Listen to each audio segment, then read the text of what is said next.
Sur celle-ci, on voit la dresseuse tomber du museau de l'animal.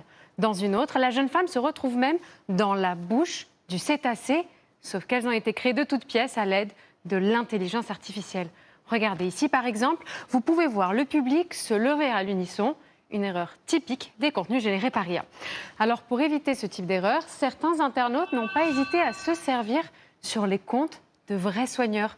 Nous avons retrouvé la femme qui apparaît dans plusieurs vidéos et regardez, toutes les images sont disponibles sur son profil. Elle est bien en vie et travaille dans un parc aquatique, mais pas en Espagne, au Japon, à plus de 12 000 km de là. Cette dresseuse, Jessica Radcliffe, n'existe donc pas et il n'y a pas eu d'accident. Nous avons interrogé la direction de l'Europarquet, le zoo concerné par la rumeur. Il confirme, aucun incident n'a eu lieu cet été. Ce qui n'a pas empêché les internautes de massivement partager cette infox. En seulement 7 jours, les vidéos ont cumulé plus de 90 millions de vues sur TikTok. Alors cette rumeur est donc complètement fausse. Alors comment expliquer le succès de ces images ?